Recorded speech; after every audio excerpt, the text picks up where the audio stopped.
जो एक किरण रिजिजू साहब एक फॉर्मर लॉ मिनिस्टर,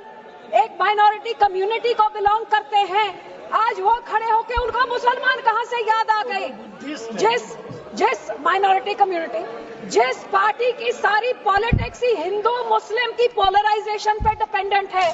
जिसकी सारी राजनीति ही है पाकिस्तान मुसलमान खालिस्तान, आज इनको इतना दर्द कहां से आ गया कि हमारी मुसलमान बहनें, हमारे मुसलमानों का पैसा वो सही लग जाए? तो सब मैं सुबह से सोच रही हूँ कि इनके जबान में तो दुआ है लेकिन दिल तो इनका काला, ये सारा देश जानता है।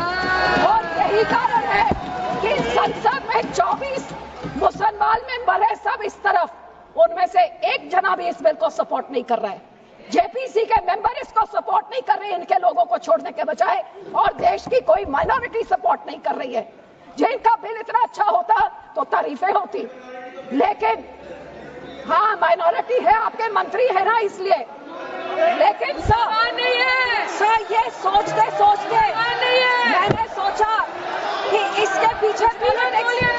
पीछे पॉलिटिक्स क्या है। तो सर मैंने वक्फ का एसेट मैनेजमेंट का ये मैंने पेपर निकाला, जिसमें पता लगा कि वक्फ की सबसे ज्यादा प्रॉपर्टी 27% उत्तर प्रदेश में है, और उत्तर प्रदेश के इलेक्शन 1.5 साल बाद है। तो ये जो बोलते हैं महिलाओं को देनी है,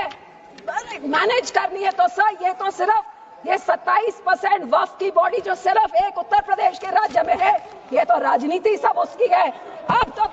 समझ आई इनकी बात। मैं इनको पूछना चाहती हूँ, मंत्री जी कह रहे थे कि जी हरियाणा में एक गुरुद्वारा, मंत्री जी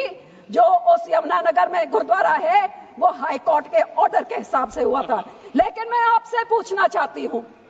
बिल लेके आना है, माइनॉरिटीज का दर्द है, तो हम लोग तो सिख आर्टिकल 25B की हम उसके संशोधन कई सालों से मांग रहे हैं कि हम सिख हैं, हम हिंदू नहीं है, पर आप हमको हमारी आइडेंटिटी ने लेके आइए ना वो बिल, हम सब सपोर्ट करेंगे। फिर आप हम इधर गुरुद्वारों की कब्जा, जो आपने हमारे गुरुद्वारे हिस्टोरिक जो आपने डिमोलिश करके, आपने जो डांगमार साहब सिक्किम में आपने डिमोलिश कर दिया, हरिद्वार में ज्ञान गोदरी आपने डिमोलिश कर दिया, उड़ीसा में मंगू मठ जो डिमोलिश कर दिया,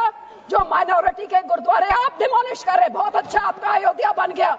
लेकिन जो नियत साफ होती तो उसके बोर्ड में 2 मुसलमान को डालिए, 2 मुसलमान डालिए।